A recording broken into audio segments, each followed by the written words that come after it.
เรียบร้อยนี่โอ้มีแนวถึกด้านนี้เลยโอ้หมูป่าทุกคนสบายดีพ่อแม่พี่น้องสบายดี FC ทุกคนมื้อนี้บ่พางกะเข้าป่ากับแม่เฮียง2คนนะนี่ได้สบายดีพี่น้องป่าไปยังอะไรไก่ลงมาทางนี้หรอวะนะแค่นี้แหละทำเบิ่งยังอยู่บนนี้มาเมาปลากันพอดีปีนกินนะโอ้น้ำเย็นเลยโอ้ยโอ้ไม่ใช่ละมันโดดเลย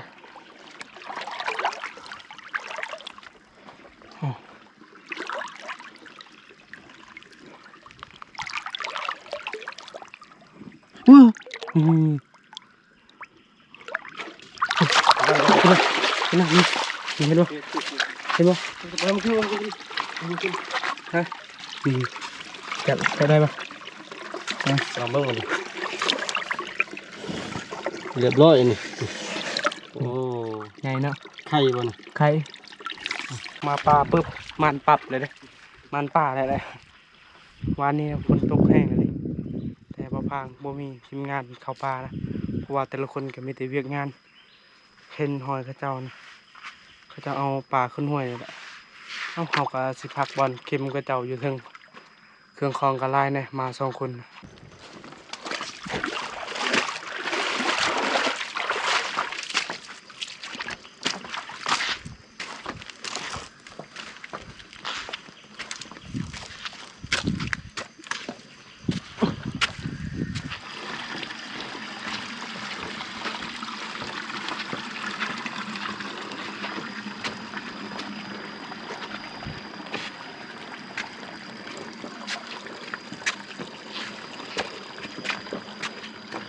หอดเข็มเขาเจ้าเลย เข้าสารเขาเผื่อไว้นะบางทีเผื่อเขาเจ้าเผื่อหน่อยยานแบบลมแห้งเขาเอามาเข้าสารลายนะแล้วก็ส่งเสื้อนี่ส่งเสื้อเปผ้าห่ม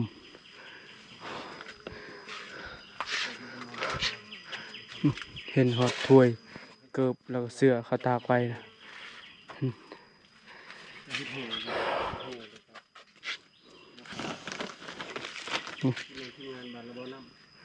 เขาเฮ็ดไว้นี่เขามัดนี่เขาเอาเสือกมัดก็เฮ็ดแนวเลยนี่เฮ็ดไว้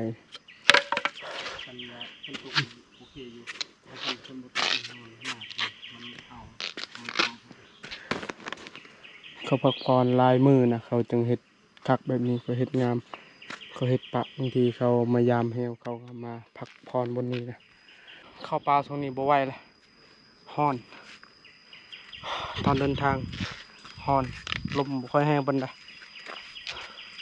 แต่บ่พาสังเกตเบิ่งฝนคือสิตกแหละวันนี้มองก็เอามาอยู่เลยเอามามองไอ้เหี่ยง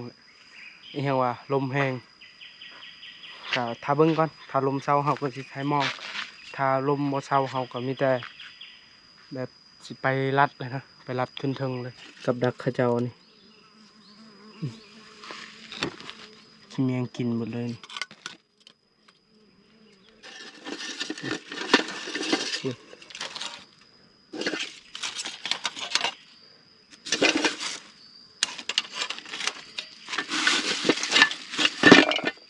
แห้ง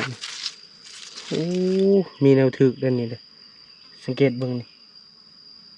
เห็นบ่นี่มีฮอตคนนะ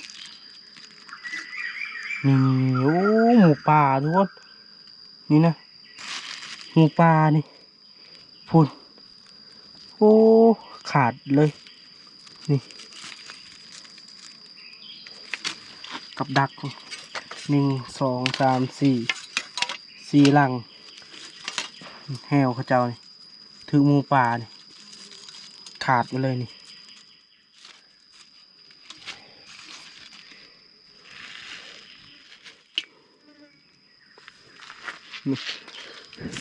ตามมาพังสังเกต คือสิแม่นคนบ้านละบ่อนำมาเฮ็ดแฮวแถวๆนี้เพราะว่าบ่อนนี้น่ะเขตบ้านละบ่อนำกับเขตเมืองพีนเห็นเด้อหมู่ป่านี่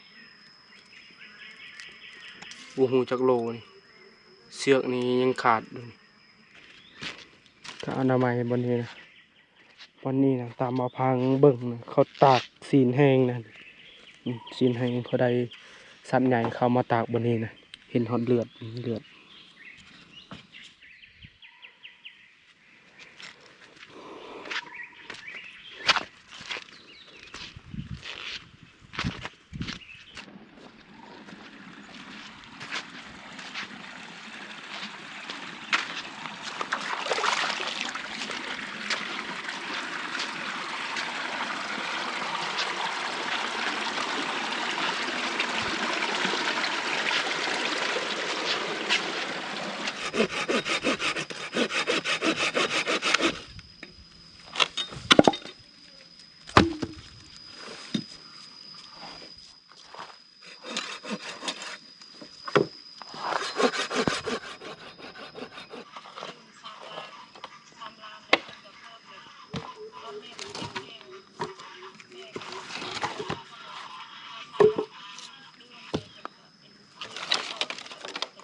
มะพร้าวสิปิงปลาสกาแม่นพี่น้องบ้านเก่งดินเอาให้นะตัวนี้ปลาบ่พังจับ4 ตัวเต็มถ้วยเลยก็มีนะครับจะทำกิจการอย่างเงี้ย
กินตัวเดียวพอ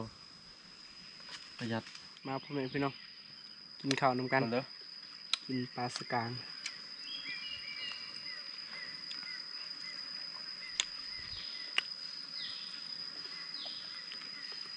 เสียงนกแซ่วๆอยู่แถวบอนห้องที่นี่แถวนี้นะมืดฝนเดี๋ยวนี้มันลมพัดแหละนั่นได้เฮาไปหากินอยู่เทิงบ่เข้าเมืองก่อนมันทันบ่งจากมองตัวนี้การมีแต่ทาติดตามก่อนว่าเฮาสิมันยังนะเป็นรัดแรงถ้าฝนตกเฮาก็สิบ่ได้ไปรัดถ้าจะเอาปลาขึ้นห้วย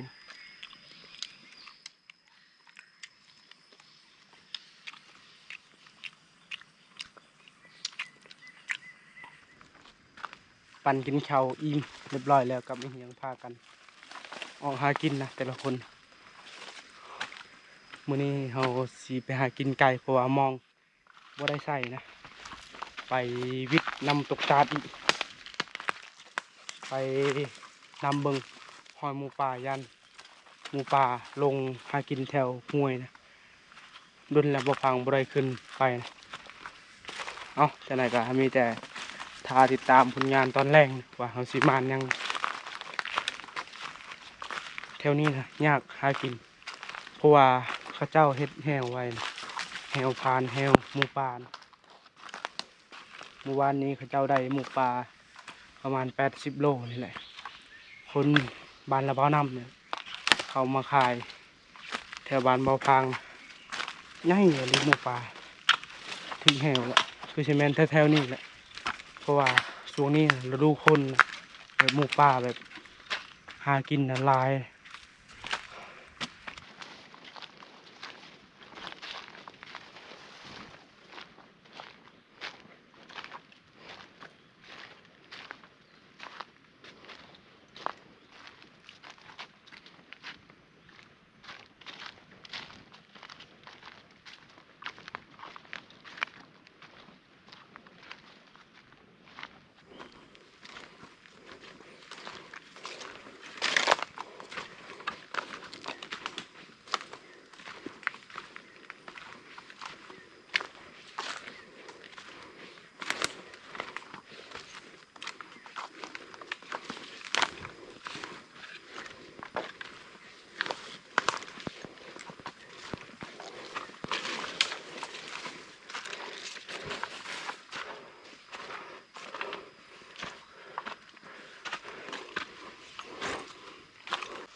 งูใหญ่เลย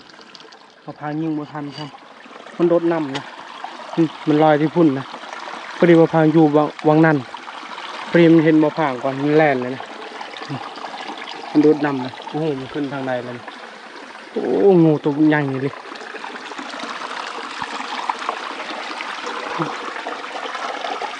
มาพางสงสัยมันอยู่ทำนี่แหละแต่โบแมนนะ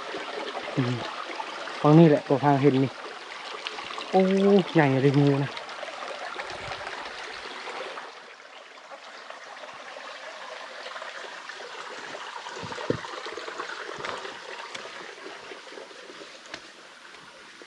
โมโหจักงูยังเลยมาพังกระยานเนี่ยเพราะว่างูนะโมโหจักงูมีพิษหรือบ่มันก็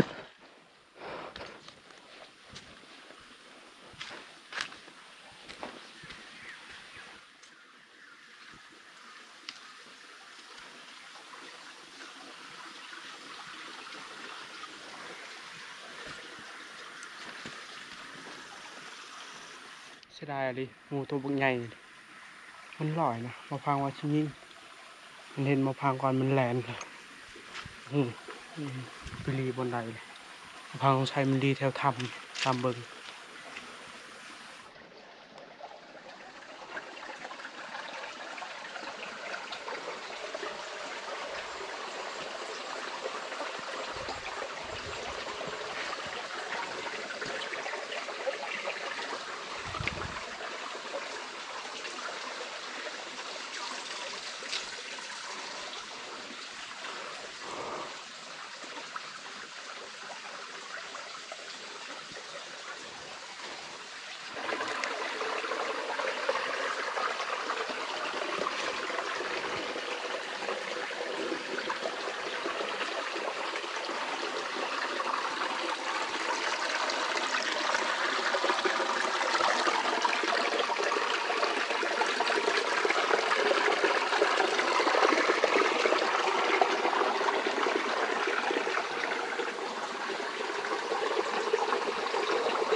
บางเดือนน้ำเบิดแล้วกูวันนี้แหละพอพังดักกับในพันธุ์ขี้เข็บน้องไหลฮอนบางหลวงอันนี้เบิดแล้วบูฮูเฮาสิไปทางไหนว่าเวลาตอนนี้แบบเริ่มค่ำแล้วไปไกลกะยานแบบลงป่าบนนี้ก็ไกลเติบแล้วก็ที่หาวันพักเขาพองูบนนั้นก็บ่ได้ยิงจังได๋ก็มีแต่ถ้าติดตามต่อไป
อดจิพักเรียบร้อยเลยไปรัดกาโบมานเพราะว่าบ่พางขึ้นไปนะกายน้ำตกเพราะว่าน้ำตกห้วยนี่มันมีอยู่2 บอนนะบ่พางขึ้นไปกายน้ำตกใหญ่นะพอดีเห็นแหวเขาเจ้านะเขาเจ้าเห็ดแหวเท่านั้นนะ3 หลังพอดีบ่พางก็ลงเลยการแบบยังเขาเจ้ามายามแหวนะยังเขาเจ้าลงนะเขาเจ้าคิดว่าหมูป่าก็เลยแบบบ่พางคิดแบบนั้นก็เลยแบบลงไวตอนนี้ประมาณ7 โมงนะท่าแต่เฮียงมากแถวนั้นนะบ่เห็นเลยหอยหมูป่าเนี่ยตามบ่พางเบิ่งนะหมูป่ายังบ่ทันขึ้นนะเบิ่งนี่เบิ่งบ่พางไปลัดต้องใส่หมูป่านะแถวบ่พางไปห้วยอยู่ลุ่มอีกห้วยโตบ่พางได้เห็นนะห้วยตัวนั่นแหละประมาณยังทิศหนึ่งพ่นตลอดหมูป่าขึ้นมาแถวๆนี้ถึกแหวเขาเจ้าเลยเขาเจ้าเฮ็ดแหวไว้แหวเขาเจ้าก็ลายเด้ประมาณ100 ป้ายแหละเขาเจ้าเฮ็ดไป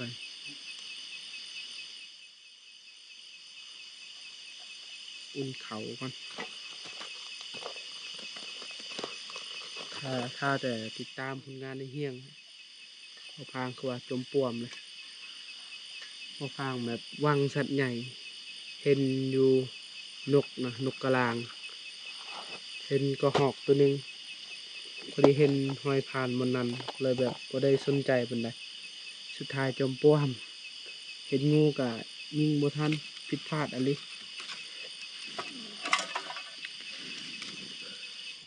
ปลาลูกปลากวนบ่ได้ครับเบิ่งน่ะปลาน้อยคุณเอามองโป่งมาใส่นิ้วทำชีปิดปลาบนนี้คุณนะคุณบอกไงอยู่เลยคุณหมดทันมันครับแค่นี้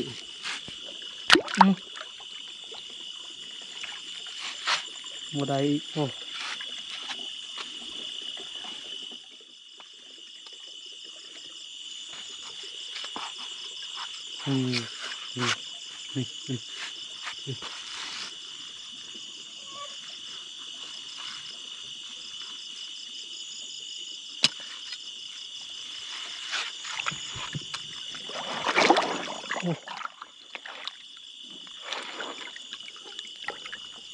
คุณ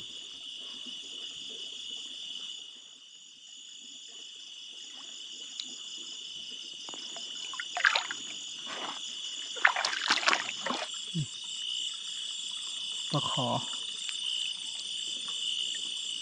ช่องเทือพันถึงดิบนะบกเขาพันบนนี้ถือ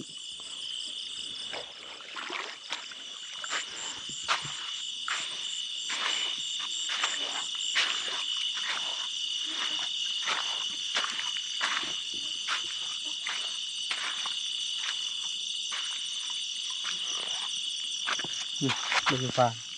1 2วันนี้2 ตัวโอ้มีฮอนลูกปนินพุ่น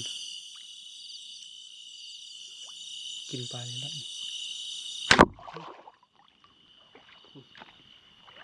โอ้ตามมั้ยนี่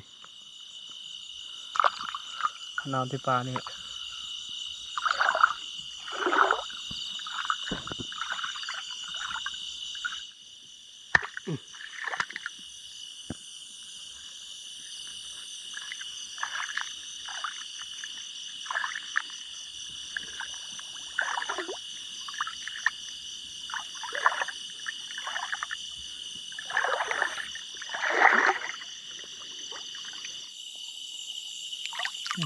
ปลานินปิ้งปลาหน่อยก่อนมาพางอยากกินแห้งหรือปลาสำเร็จ พอดีแสบนะลูกปลานิลเอือบเกลือปีงทางใส่มันเลยนี่อยากออกคมๆเลย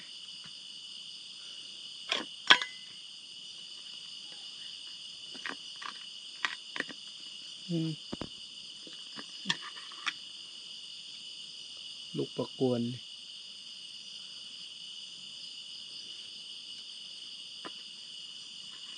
ปิ้งปลาเนี่ยอาหารรอบดึกเฮียงในนกกระโดกปลาบะพังฟันเอานี่เอามีดได้กบตัวหนึ่งโอ้สำนีก็คือว่าลายและอาหารลูกปลากวนลูกปลาสะโดมาดูดอกแดงดอกเด้อดูดอกเด้อมันมองแบบนี้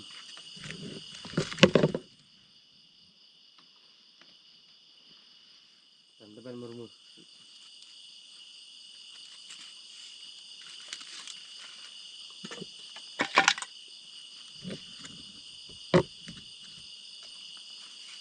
กินปลาละไก่บ่อยเฮียงแต่ก็ได้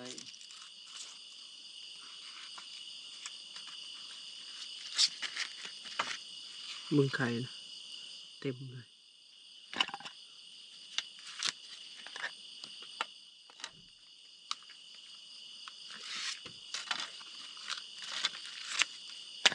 อาหารรอบดึก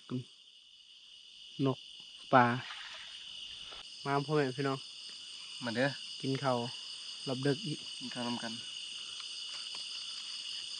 จะได้ปิ้งนกอร่อยไหมปิ้งนกท่าเถือโอ้แซ่บชอบกินปลานิล